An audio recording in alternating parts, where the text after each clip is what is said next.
അല്ലേ കേൾക്കുന്നുണ്ടല്ലോ അല്ലേ?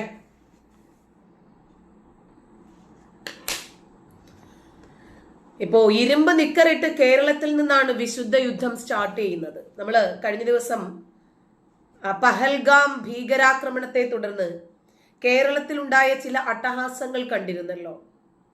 യുവാക്കള് ഇരുമ്പ് നിക്കറിട്ട് ഒരു വിശുദ്ധ യുദ്ധത്തിന് വേണ്ടിയിട്ടുള്ള സകലമാന തയ്യാറെടുപ്പുകളും നടത്തി കാത്തിരിക്കുവാണ്.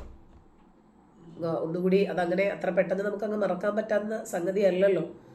അതുകൊണ്ട് ഒന്നുകൂടി ഉണ്ടോന്നറിയില്ല.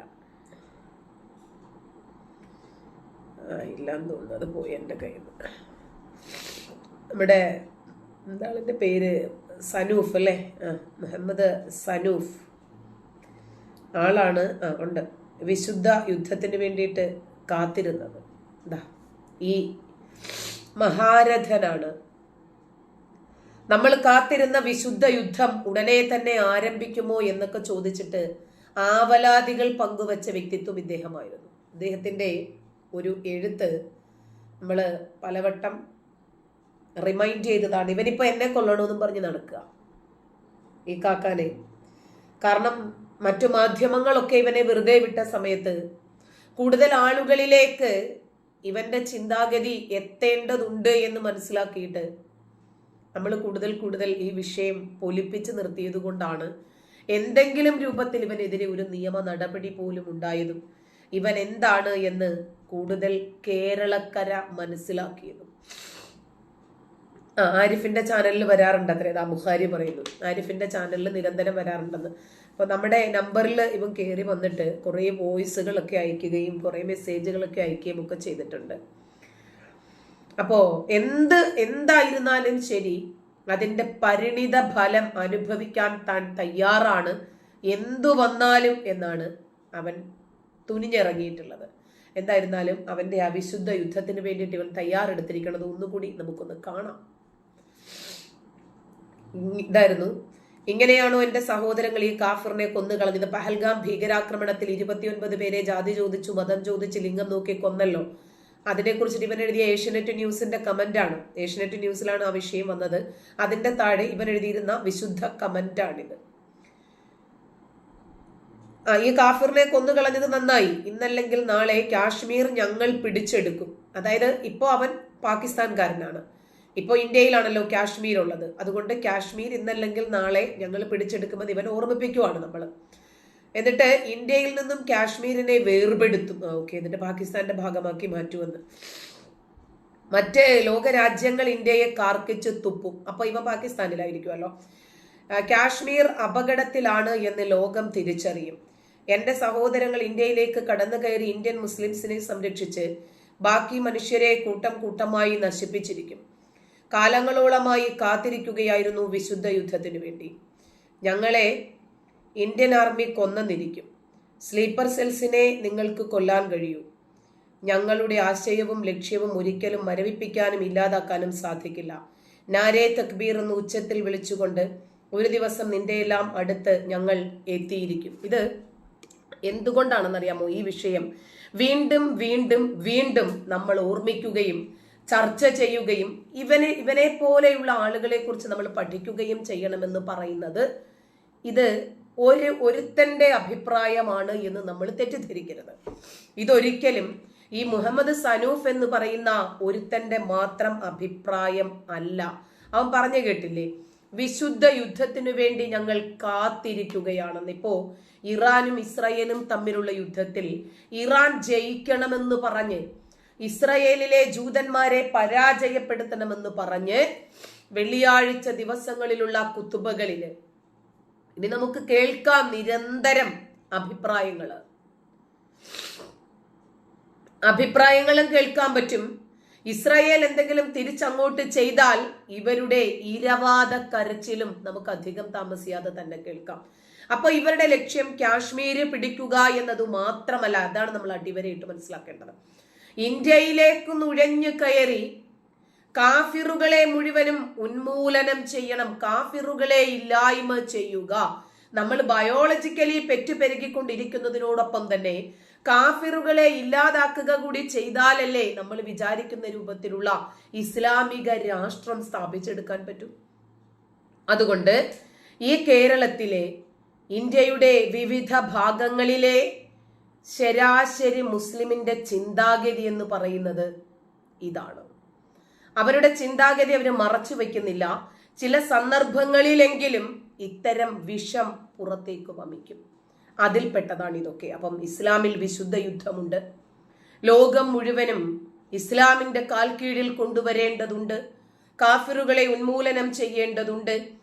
കേരളത്തിൽ ഇത്രമാത്രം വലിയ ഭീകരർ ഒളിച്ച് താമസിക്കുന്നുണ്ട് എന്നും പാകിസ്ഥാൻ പ്രേമികൾ ഇത്രയധികമുള്ള ഒരു സംസ്ഥാനം കേരളമാണെന്നും നമുക്ക് കൂടുതൽ മനസ്സിലായത് പഹൽഗാം ഭീകരാക്രമണത്തിന് ശേഷമുള്ള ചില കമന്റുകളിലൂടെയും ചില അഭിപ്രായ പ്രകടനങ്ങളിലൂടെയുമാണ്. ഒന്ന്. രണ്ട്, ഇന്ത്യയെ സംബന്ധിച്ച് സംസാരിക്കുമ്പോഴെല്ലാം ഇന്ത്യയുടെ വിജയത്തെക്കുറിച്ചും ഇന്ത്യയുടെ വളർച്ചയെക്കുറിച്ചും ഇന്ത്യയുടെ നവോത്ഥാനത്തെക്കുറിച്ചും സംസാരിക്കുമ്പോഴെല്ലാം നമ്മളെ പൂരത്തെറി പറഞ്ഞുകൊണ്ട് നമ്മളുടെ ലൈവ് ചാറ്റിന്റെയും അതുപോലെ കമന്റ് ബോക്സിന്റെയും ഒക്കെ അകത്ത് വന്ന് ഇവര് തൂറി മെഴുകുന്നത് കാണുമ്പോഴും നമുക്ക് മനസ്സിലാകും ഇവരുടെ ഉള്ളിൽ എന്താണെന്ന്. ഒരിക്കലും ഈ രാജ്യത്തിരുന്നിട്ട് ഈ രാജ്യത്തെ സ്നേഹിക്കുകയോ വളർത്തുകയോ ചെയ്യുന്ന ഒരു സമീപനവും ഇവരുടെ ഭാഗത്ത് നിന്നുണ്ടാകില്ല. ഇപ്പൊ നമുക്കറിയാം ജമാഅത്തെ ഇസ്ലാമി എന്താണോ കാശ്മീർ ബംഗ്ലാദേശിൽ ചെയ്തത് അത് തന്നെയാണ് നമ്മുടെ ഇന്ത്യയിലെ ജമാഅത്തെ ഇസ്ലാമി കേരളത്തിലെ ജമാഅത്തെ ഇസ്ലാമിയും ചെയ്യുന്നത് എന്ന് തിരിച്ചറിയാൻ ഒരു യൂണിവേഴ്സിറ്റിയിലും പോയി പഠിക്കണ്ട. ചില അനുഭവങ്ങൾ മാത്രം മതി. ഇപ്പോ തെരഞ്ഞെടുപ്പ് നടക്കാൻ പോകുന്നു, പ്രചാരണങ്ങൾ തുടങ്ങിയിട്ടുണ്ട്. വീണ്ടും ജമാഅത്തെ ഇസ്ലാമിയെ പിന്തുണച്ചുകൊണ്ട് ഒരു വിഭാഗവും വിമർശിച്ചുകൊണ്ട് മറ്റൊരു വിഭാഗവും വന്നിട്ടുണ്ട്. ഇപ്പൊ നമുക്ക് ഏത് മുസ്ലിം തീവ്രവാദത്തെ പിന്തുണച്ചാലും സാരമില്ല, ആരുടെ ചെരുപ്പ് നക്കാനും നമ്മൾ തയ്യാറാണ്. നമുക്ക് വേണ്ടത് വോട്ട് ബാങ്ക് മാത്രമാണ്. മുസ്ലിങ്ങൾക്ക് വോട്ട് ബാങ്ക് ഉണ്ട്. അതുകൊണ്ട് അവരെ ചുറ്റിപ്പിടിക്കുക എന്ന ഒരു തന്ത്രമാണ് ഇവരിവിടെ സ്വീകരിക്കുന്നത്. ജമാഅത്തെ ഇസ്ലാമിയെ ആയിരുന്നാലും അതുപോലെ അബ്ദുൽ നാസർ മദനിയുടെ PDP എന്ന പാർട്ടിയെ ആണെങ്കിലും, ഇനി അതല്ല SDPI വേണോ, മുസ്ലിം ലീഗ് വേണോ, പോപ്പുലർ ഫ്രണ്ട് വേണോ, ആരെ വേണമെങ്കിലും ശരി കൂട്ടിപ്പിടിക്കാൻ, അങ്ങനെയെങ്കിലും വോട്ട് ബാങ്ക് രാഷ്ട്രീയം കളിച്ച് അധികാര കസേരയിൽ അമർന്നിരിക്കാൻ തയ്യാറായിരിക്കുന്ന സെക്യുലറിസ്റ്റുകളാണ് നമ്മുടെ രാജ്യം തകർത്തുകൊണ്ടിരിക്കുന്നത്. നമ്മുടെ നാടിന്റെ രാഷ്ട്രീയ അന്തരീക്ഷം മലീമസമാക്കിക്കൊണ്ടിരിക്കുന്നത്. ഇന്ന് നമുക്കറിയാം നമ്മുടെ രാജ്യത്ത് ഒരു പൊതു നിയമം ഉണ്ടാക്കുമ്പോൾ ഏത് മതമേലധ്യക്ഷന്മാരോടാണ് അന്വേഷിക്കേണ്ടത്, ആലോചിക്കേണ്ടത്, ആരോടാണ് തീരുമാനിക്കേണ്ടത്? നമ്മുടെ രാജ്യത്തുണ്ടായ എല്ലാ നിയമങ്ങളും രാജ്യത്തിന്റെ പുരോഗതിക്ക് വേണ്ടി, രാജ്യത്തിന്റെ നവോത്ഥാനത്തിന് വേണ്ടി ഉണ്ടാക്കിയിട്ടുള്ളതാണ്. ഇപ്പൊ നമുക്കറിയാം സ്കൂളിൽ അരമണിക്കൂർ കൂട്ടിയ ഒരു സമയ ക്രമീകരണത്തെ കുറിച്ച് ഉടനെ തന്നെ മതത്തിന്റെ തള്ളുകൾ വന്നു കഴിഞ്ഞു. സ്കൂളിന്റെ സമയ ക്രമീകരണം മാറ്റുന്ന വിഷയത്തില് സമ്മർദ്ദ തന്ത്രവുമായിട്ടാണ് ഇപ്പോൾ സമസ്ത കേരള ജമിയത്തുൽ ഉലമ ഇറങ്ങിയിരിക്കുന്നത്. അവരുടെ ഒരു വിരട്ടൽ നയമാണ് ഇവിടെ അവർ കാണിക്കുന്നത്. വിദ്യാഭ്യാസ മന്ത്രി ശിവൻകുട്ടിക്കെതിരെ ആഞ്ഞടിച്ചിരിക്കുകയാണ് ഇപ്പോൾ ഇവര്. അതായത് സ്കൂളിന്റെ സമയ ക്രമീകരണം മതസംഘടനകളുടെ അഭിപ്രായം അനുസരിച്ചിട്ടല്ല നടത്തേണ്ടത് എന്നതാണ് നമ്മുടെ അഭിപ്രായം. ഇവരെന്തിനാണ് മതമേലധ്യക്ഷന്മാരെ ഭയപ്പെടുന്നത്? ഒരു പൊതു നിയമം നമ്മുടെ രാജ്യത്തുണ്ടാക്കുന്നതിന്റെ പേരിൽ അതിന്റെ ആവശ്യമുണ്ടോ?